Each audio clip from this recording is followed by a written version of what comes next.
Theo and Thea, tell me about your childhood and how it was growing up in El Salvador. Well, I was born in a small town in El Salvador. Uh, Belonged to a big family, seven brothers and four sisters. Oh, wow. So I was the second one of youngest, the whole family. So I always have somebody with me because I have a big brothers and big sister to take care of us. And years in a school was nice little school in a small town. We only attended for the first grade to the fifth grade. Wow, so fifth grade? Yes, that's how high you can go in the town. Fifth So grade? fifth grade. Wow. So after the fifth year,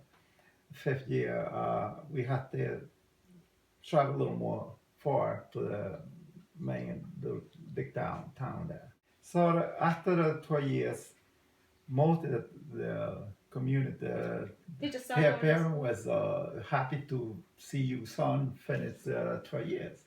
And then find a job, and then pretty few they go to college. Then you gotta move to the big city, like right now here you have to go to New York or somewhere. So I never attended college. I was finished my high school, but that time was my 17 and a half years old. So I was to make my mind. My parents not ready to send me any school out of town. So, but I don't want to make my life there because with now opportunities there. It's plenty of work to work on a farm, but I was raised there. I would not want to spend out my life to plant the corn or rice, whatever it was. So it's my idea coming to say, oh, I got to go to service, go and join the military service, and after that we see what's come out.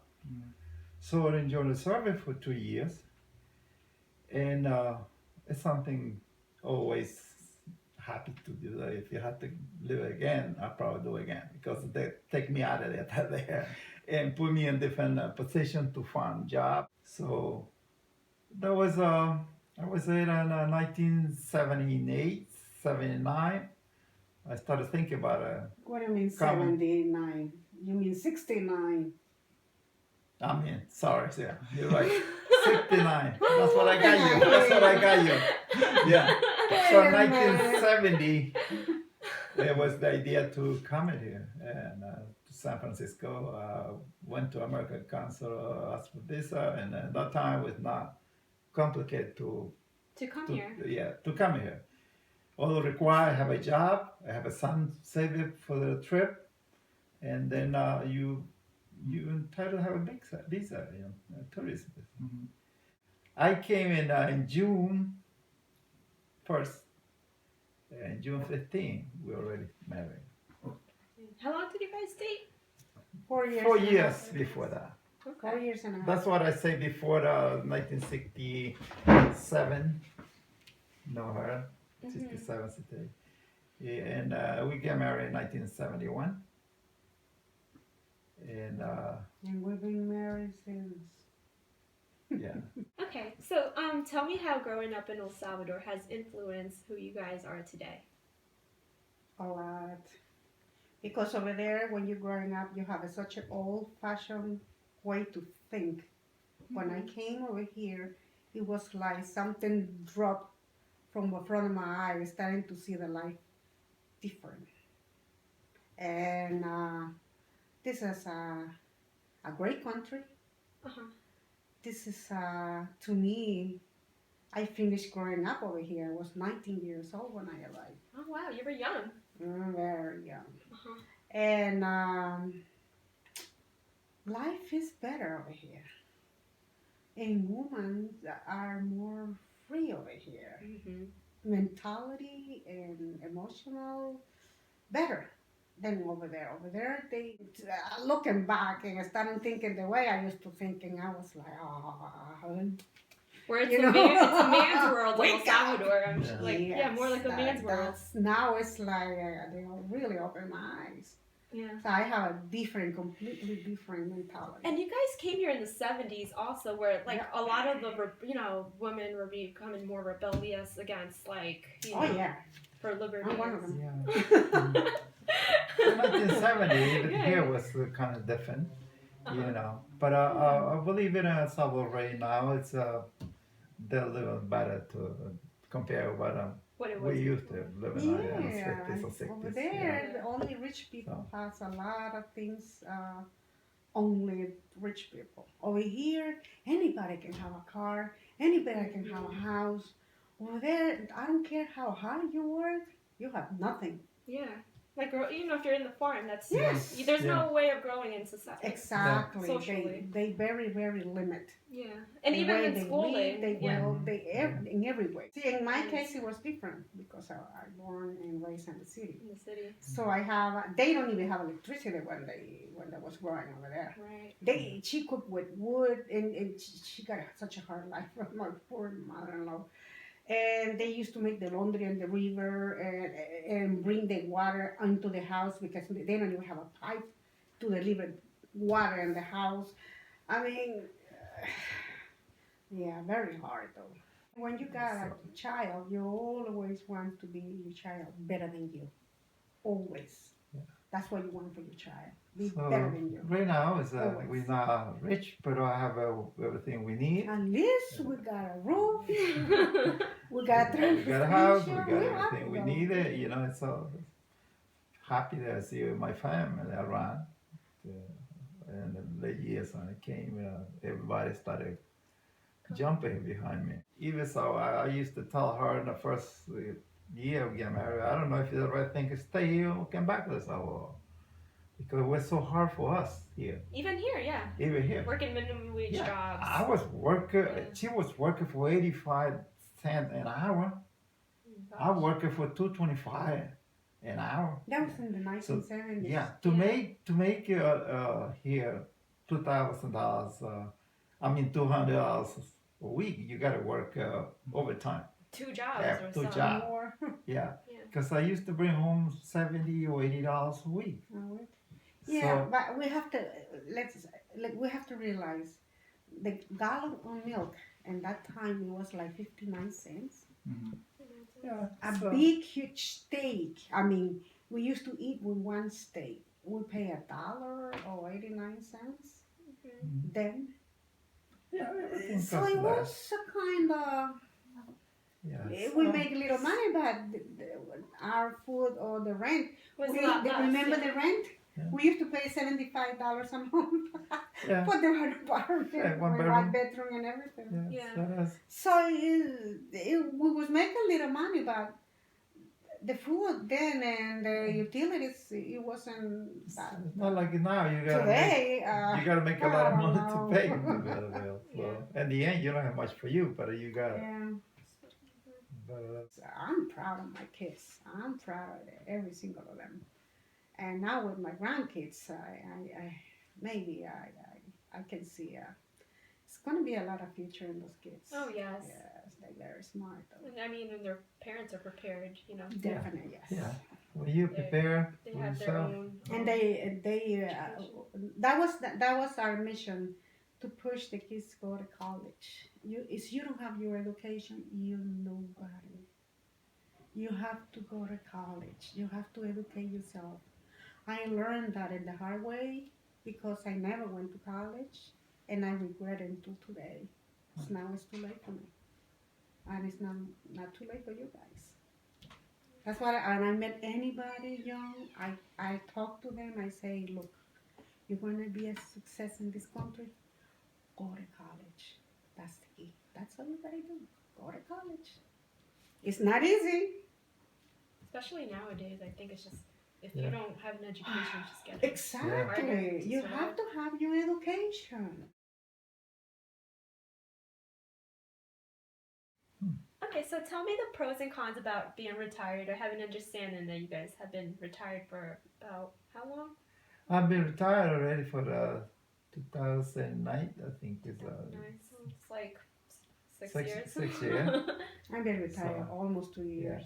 2 years. So it's work to me is don't kill nobody. It's healthy. It's good to have an opportunity to work, and it's so nice people can stay a little longer. Because Working as an employee. yeah, yes, Okay. yeah. Because years ago, when you reach 65, you have to retire, not allowed to work, and then after 65, you probably work like part time, not make more than $5,000.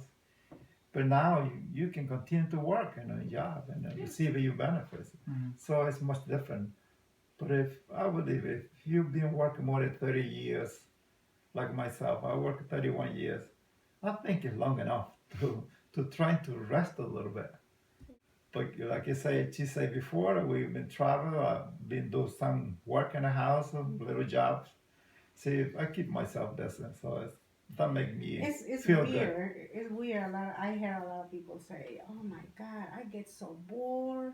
Is you retired? I don't know what am I gonna do." We keep ourselves busy. I'm always busy. I don't understand what are they talking about. Yeah. We're always busy. We're going busy outside. We getting busy inside. We installing doors. We change things. We travel. And after my brother died at 61, I say to my husband, I say, look, my older brother died at 61. He don't even reach the retirement. And nobody guaranteed me I'm gonna live at 65. And another thing is, I used to have a girlfriend, and her husband was retired, and she kept working, and the husband always asked, begging her to retire to enjoy the life together. And she, no, I don't want to retire. What happened? He died. It's true. He died, and then she retired. So I don't want that happens to me. I mean, it's you want to enjoy your life together. I want to enjoy my husband. I want to enjoy our retirements together when we can move. I don't want to be in a bed like I cannot move anymore. Now I retire. No, I want to move. I want to enjoy. I want to live with my husband. I don't want to, make the same mistake that lady made. Yeah. You know what I mean? So enjoy your life. You gotta spend it. And otherwise, you don't know how long you're gonna be around. That's the truth. Look at my brother. Yeah. He went to work in the morning, and in the afternoon he was dead. So what's to do in your bucket list? That you guys haven't done yet.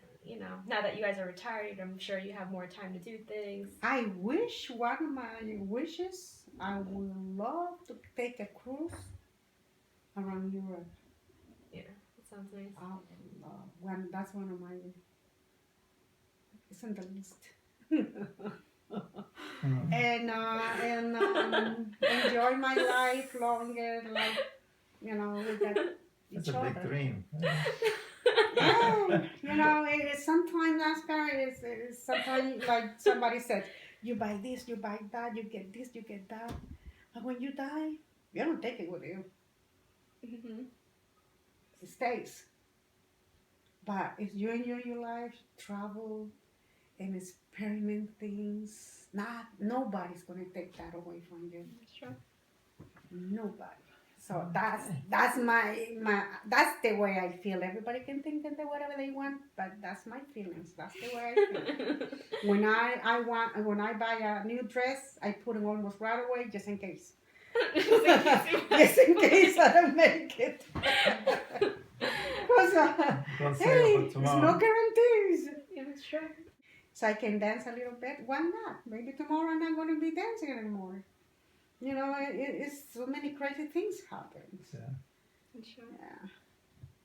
What would you say your energy level is now that you guys are retired? Do you have more energy, or do you feel like you guys have less energy? In summertime, Oscar and I, we get up early and we going to the park and we walk like 2 hours and try to exercise and try to keep our energies and move not sitting and watch TV all day or things Yeah, like that's that. good. It's good to Well, exercise. yeah, we exercise, we walk.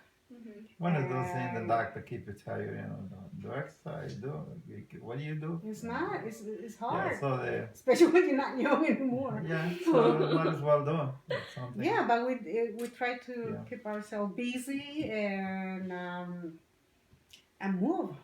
I working shoulder to shoulder with him, and we installing brand new doors in the closet upstairs too. Me and him again.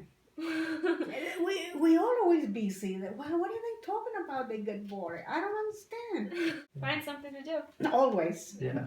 So what do you guys find yourself doing the most now that you guys are retired? Like Fixing little things in the house, we always put in for later. That's it. So we doing things in the house. yeah. And I there's so much to do in this house, always. There's always something. Yeah. That's thing. what. That's It's an how, old house, yeah. but we try to keep up with this, right? What advice would you give to someone who's older and retiring? Don't stop. Keep moving. Don't get behind your age. Oh, because I'm too old, I can't move. No, you gotta do the opposite. Older you get, you better move. And otherwise, you're gonna get. You have to be positive. Yeah, exercise. Keep yourself moving. Keep you do a lot of things. Make you energetic. Walking, not running, because that's but walking. Do a little bike, moving, and don't thinking about your age. Thinking about you alive, not dead. No, just live another day. It's just Yeah. don't think about Why it you to gotta 60 think or about that? 70, Yes. Doing dance. You don't like to walk. You don't like to do things like that. Dance. That's the best exercise. Dance. It's true. I'm not. Or if you can swim, that's another. The exercise is excellent for you. Swimming, tennis, walking, dancing.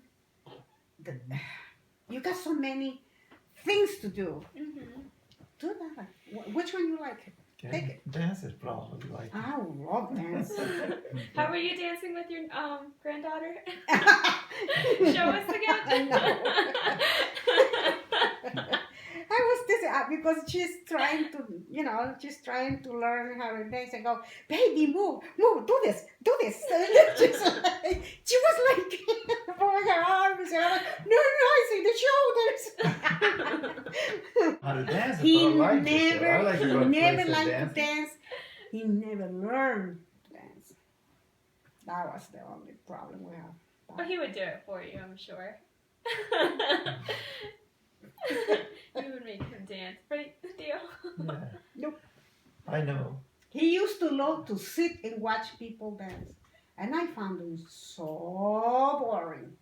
Because my feet, it was like, I was holding in my chair because my feet was going like this. And he was like, sitting, I'm like, I said to him, the day I die, bury me with my face down to the ground. Otherwise, I don't want to come out. Because I don't want to stay in one place. Gonna pass. I'm going to bury, face down because I'm coming out. I don't know. You believe that, huh? Hey, you will believe me when I say, told you. Yeah. That's my advice. Move. We do everything together. And sometimes when I'm cooking, he helps me cooking too. Or sometimes I need something. I go ask her, I need more tomatoes. I go ask downstairs or get me. So, to me, like he has a co-worker. This lady, she used to work even double shift sometimes. I asked her. And her husband, he was retired. He would go again. And he got bored. So he got a job in a post office. So one day he was delivering some mails in some place. and it was ice, and he fell, and he hit his back of his head right in the corner of the concrete uh, step. That was it. Wow. So it happened to somebody he knows, and it happens to somebody I know. So what I tell you, so I retired early just to be with him because I don't want something like that happening. I'm gonna say, oh, I should retire. I don't want to hear that. So long as I'm being enjoying, we being enjoying ourselves, traveling and working around the house and all that. Mm-hmm. All those projects we've been thinking about it. We've been doing them little by little. This summer we did so much outside. I mean, so much. You got a trip coming, December. And it's still not finished. So next summer we're gonna start working outside again.